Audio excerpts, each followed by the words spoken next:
We are back with Dr. Kenneth Hilty with Cone Health Heart Care and Medical Director of Cone Health Advanced Lipid Disorders and Cardiovascular Risk Reduction Clinic. All right, so in addition to the cholesterol screenings, which we were talking about, what are the other tests that people need to be aware of? Well, absolutely. I'd just like to say that one could consider something called a coronary calcium score. This is offered all throughout the area. The calcium score is a CT scan, a low resolution CT scan of the chest. It allows us to look for cholesterol deposits in your arteries. So while patients may not think that they're at increased risk for heart disease, a scan like this could show us early evidence of coronary artery disease, for example, which would help us to tailor their treatment to be more aggressive. Okay, and what is the name of the scan? What's called a coronary artery calcium score or a heart scan.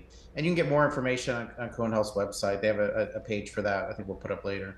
Okay, and so do we tell our regular doctor that we think we might need this or want this, or how do we go about doing that? Well, yeah, certainly. I think you could approach your doctor about that. I mean, I think we're seeing more providers being aware of this type of testing.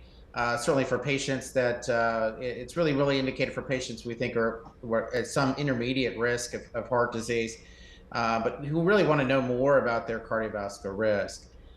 In addition to that, I would say that we're starting to institute additional testing beyond that regular cholesterol test, something called a lipoprotein(a). And that's a test that you could approach your doctor about as well. It's not in a standard cholesterol blood test, but it is a regular blood test. And this is a particular type of LDL cholesterol that is really associated with early onset heart disease in families, and it's genetically determined. So diet, exercise may not affect the levels of that. It's very important for all adults at least to have one of these tests done in their lifetime. In their lifetime, so. In their lifetime, yes. Okay. All right. What can we eat that will impact our cholesterol levels? Let's talk about a little do's and don'ts, things to limit, and then what to eat instead. Yeah, absolutely. Diet is critically important. We want to really lower saturated fats in our diet. That's a primary thing. So fried foods, butters, cheeses, oils, all the kind of patients say to me all the time, "Oh, I can't eat any of the good foods, doctor." I think the key is that you have to eat these in moderation, right? So if you moderate your diet, if you reduce fat intake, which is significant, you of course want to watch carbohydrates as well, but it's primarily saturated fats that drive that, and even more than cholesterol.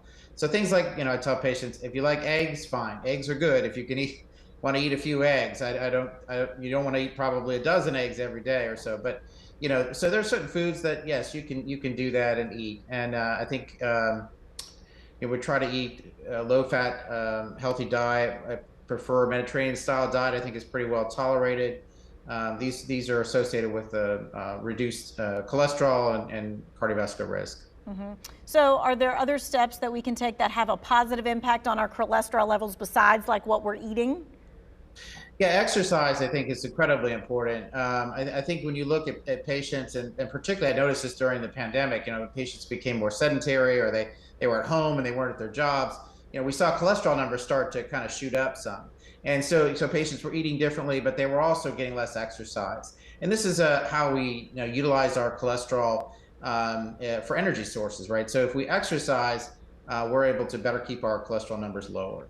And this is aerobic exercise. Okay, and you just said, in the pandemic, you noticed that the cholesterol numbers were up. So this lends me to my other thing of, some people say, well, I'll get my cholesterol checked at a wellness visit every 5 years or 10 years. And really it needs to be a little bit more consistent so you can see what's happening.